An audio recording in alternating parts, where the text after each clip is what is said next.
You know, I'm something of a scientist myself, but in my own style. I like to mix and match impossible builds, and this time, it seems I'll have to put together a pacifist build.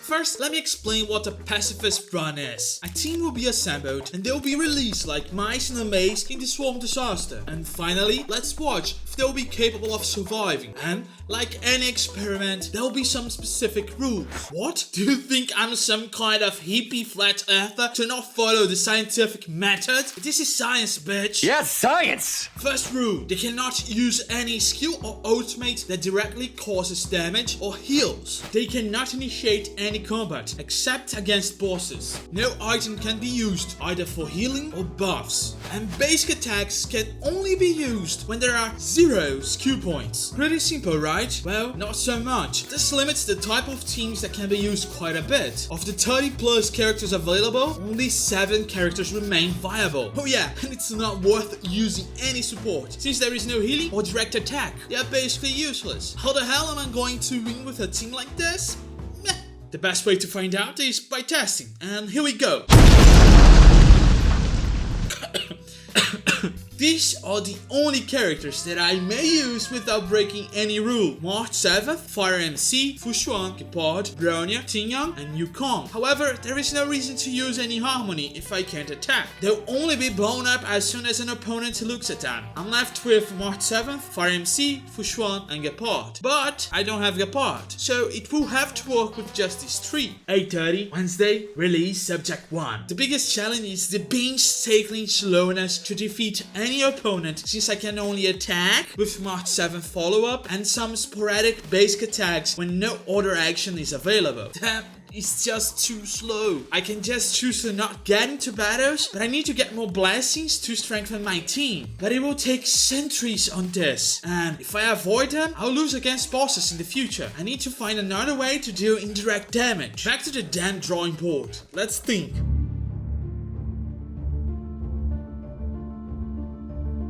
That's it. I found 3 passive ways to deal damage. The first and the easiest is the Lycone trend of the universal market. It offers a bit of defense, but the thing is, after being attacked, there is a chance that the enemy will receive burn. The only problem is that trend of the universal market is kind of a rare component around these parts of the universe, and I only have one of them. We'll end up going to Fire MC, who along with his taunt, will be able to use it better. The second is with blessings. Some preservation blessings reflect part of the damage absorbed by a shield, besides several orders that help increase this type of damage. The third way that completely changed my strategy is the resonance path. Initially, I was always having the team use the path of preservation to survive attacks, but its resonance is a direct attack, so it ended up being useless. But the path of nihility offers me something even better. By using it, opponents have a chance to get bleed, burn, shock, and wind shear. 9:45, subject number 105, release. Let's test if I was right.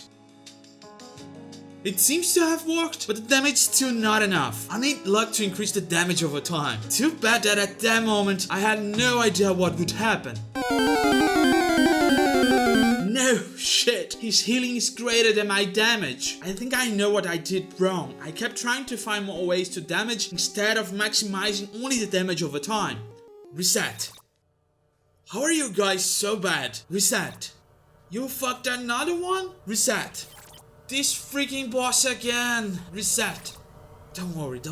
We just need to change this and that and things like that. 0140, subject number, I just lost the count. Just release them. Oh, this one has potential. I finally managed to get the resonance of the nihilistic path. Finally, things are going right for us. Right from the start, I got a curio that gives me several blessings, and I already started the game with a huge damage boost. Not only that, even facing several elites along the way has been a piece of cake. None of them had healing, especially on the first map, which is fatal since we don't have enough damage yet. After that, it was just avoiding difficult fights while the team strengthened, and for the first time, we had another resonance, greatly increasing the damage over time. Among the bosses on the first stage, none of them offered anything important. Sure, fire weakness was interesting, but if we can't attack, what's the point? My idea was to take the easiest path for the team, and my impression is that the automaton is weaker as he doesn't have high single target damage.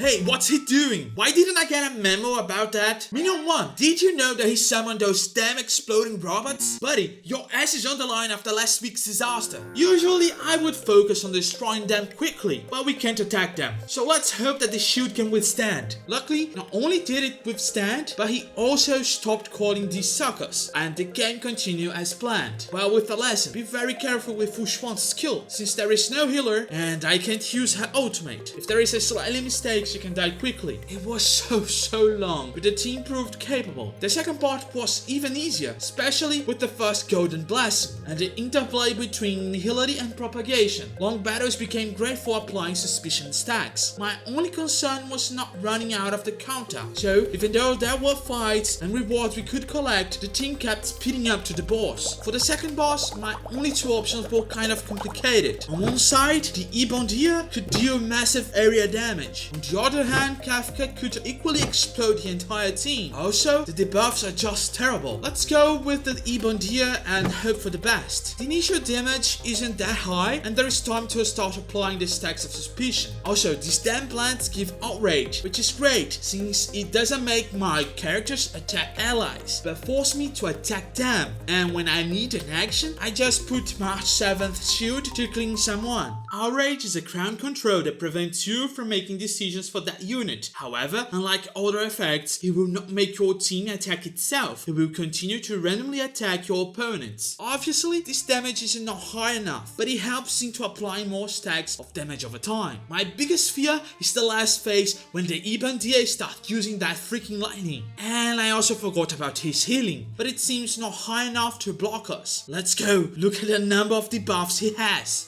The way he's going to start using it, I'm screwed. March took ahead, but it's only 15%. I think it's still possible, and MC still has full HP. Whew, I almost lost there, but we made it. I'll revive March and go to the Swarm Disaster. The biggest risk I see here is killing too many bugs to the point of strengthening the boss. Also, in the last stage, he becomes much stronger and can end up wiping out the entire team. Woo, another one that uses Outrage. This is just perfect. It will help a lot on speeding up the damage, and it was less damage than I imagined. The first two phases were kinda simple, time consuming but straightforward. I shouldn't have said that. There are simply too many bugs in the field that I don't have time to restore the shield. Look at this damage. But there is still a chance. They have a lot of debuffs. I just can't let March die. As long as there is a shield, things will work out.